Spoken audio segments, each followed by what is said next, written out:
justo usted nos decía, pastor, temprano, que es un poco complicado encontrar este equilibrio, ¿no? Porque siempre, o por tendencias, la gente se va al extremo, ¿no?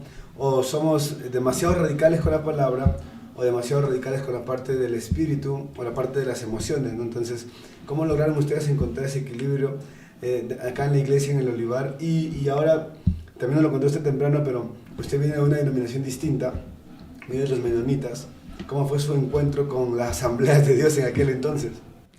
Algo que también hemos entendido, y eso lo dice Jonathan Edwards, el del perfil de tres monarcas, y me pareció muy interesante, y la mayoría de las iglesias se mueven por una parte almática, emociones, sentimientos, voluntad, y no a veces por la parte espiritual. ¿Y a qué nos referimos? Todo es integral, todo debe ser integral. Pero a veces algunas iglesias señalan a otras porque son muy emocionales. Y otros las señalan porque solamente es intelectual o solamente es de estudio o solamente letra. Y entonces estamos señalándonos unos a otros. Y al fin y al cabo, ninguna de las dos es el punto, ¿no? Porque si tú conoces mucho de la palabra y no lo practicas, eres un carnal. Al final, porque estás aprendiendo muchas cosas y sabes lo que tienes que hacer y no lo haces, entonces eres carnal. Y si solo te manejan las emociones y todo lo haces por emoción, pero al final el contenido y tu vida no es lo que tiene que reflejar la vida de Cristo, entonces te vuelves una persona simplemente emocional, sentimental. Entonces creo que las dos cosas deben ir en equilibrio. Dios nos creó con emociones, Dios nos creó integrales, ¿no? Con emociones, con voluntad, con inteligencia, con cuerpo físico. Y creo que nosotros como cristianos tenemos que aprender a entender que la salvación, soteros, tiene un contenido integral.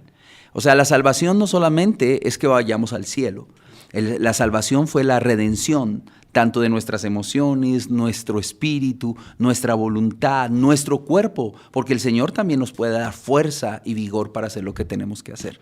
Entonces creo que es muy importante. Cuando yo llegué a las asambleas de Dios, llegué porque conocí a mi esposa, ¿no? Entonces conocí a mi esposa y ella es hija de pastor. Él, es un patriarca de las asambleas de Dios y aquí de Colombia, de la iglesia en Colombia, pero él murió ya hace 9 años. Él murió y cuando él nos invita a estar aquí, nosotros nos casamos con mi esposa, sabíamos que éramos de denominaciones, venía de los hermanos menonitas, ¿no?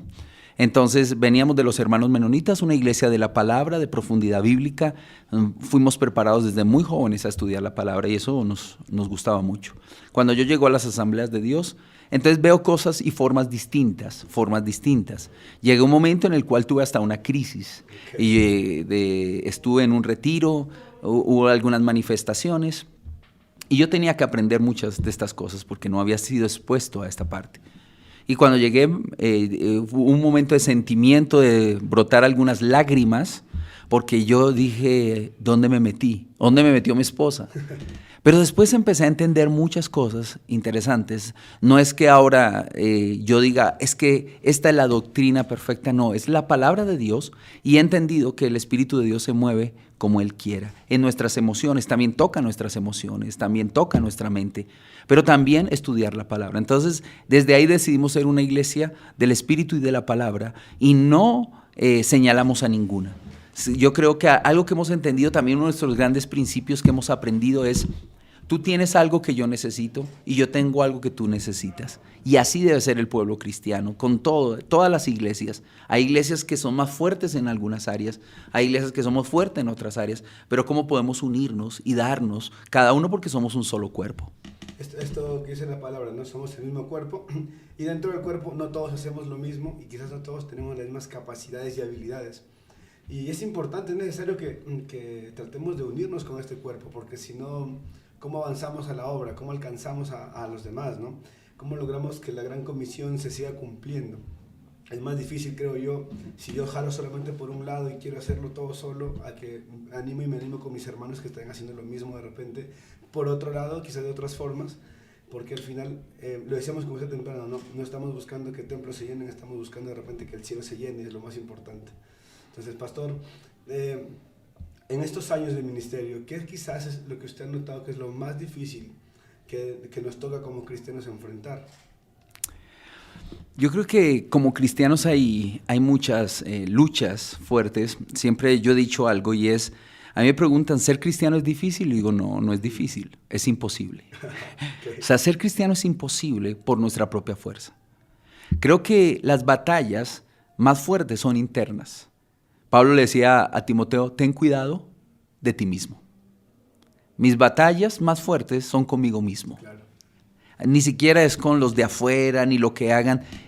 Si uno logra verdaderamente vencer esas batallas interiores, donde el Espíritu toma el control, todo lo demás, por eso uno ve en el libro de los Hechos, personas que entregaban hasta su vida por esta causa.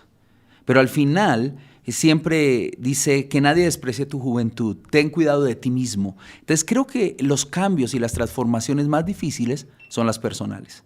A ver, para mí el milagro más grande no es de sanidad, ni siquiera de decir, oiga, el cojo ahora puede caminar, el sordo puede oír, ni financieros, sino la transformación de una persona.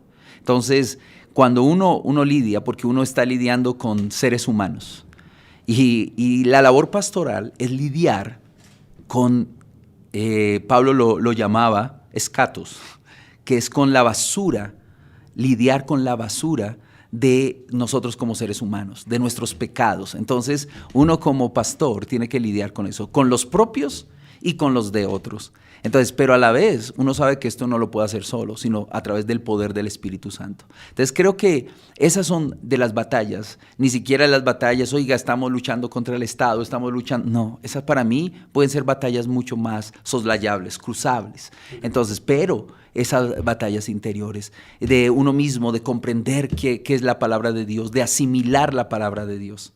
Entonces, eso me parece que es la tarea pastoral que es más importante y a la vez la que tiene más retos. En el Salmo 23 he descubierto unas cosas impresionantes de lo que es ser pastor, ¿no? Y una de las cosas que es más importante en el pastor no solamente enseñar, porque uno podría enseñar y ser un buen maestro, pero la labor pastoral no solo es que las personas aprendan, sino que asimilen esa enseñanza, y ahí es donde uno está como pastor. O sea, lo que yo te enseñé, cómo lo puedes vivir y hacer parte de tu vida. Y creo que esa es la parte, por eso dice que lleva a las ovejas a pastos delicados, ¿no? ¿Y a qué se refiere? No es, a veces uno se piensa un paisaje calmado, tranquilo, que no. No, es en las turbulencias internas de la vida, cómo yo puedo ayudar a que esas turbulencias cesen y yo pueda tener la paz en mi interior. Entonces ese es el pastorado, y el pastorado es poder ayudar a cumplir la misión de otros. Ese es nuestro llamado. Y siempre mi esposa lo dice siempre, mi misión es que tú cumplas tu misión. Okay. Amén. Esa frase me queda muy, muy marcada. Casi 28 años más o menos de ministerio. Igual aprender todo esto que usted me mencionó no ha sido fácil. Hablamos con usted de la importancia del capacitarse, del prepararse. Nos contaba la experiencia que tuvo en el extranjero, en Singapur, si no me equivoco. ¿Qué lo lleva, pastor, a usted a buscar siempre prepararse más y estar preparado para todo lo que ocurre?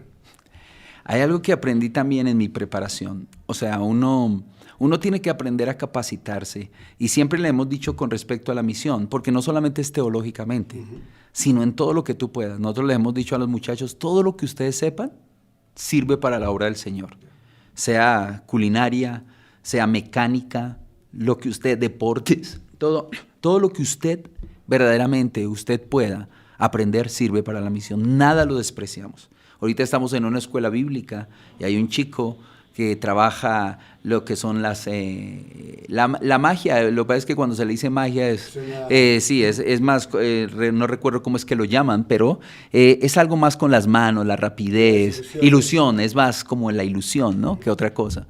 Y también el poder trabajar con lo que hablamos nosotros con una persona que maneja, se me olvidó ahora las maromas, no lo que hace. Los malabares. Malabares, muy bien, los malabares.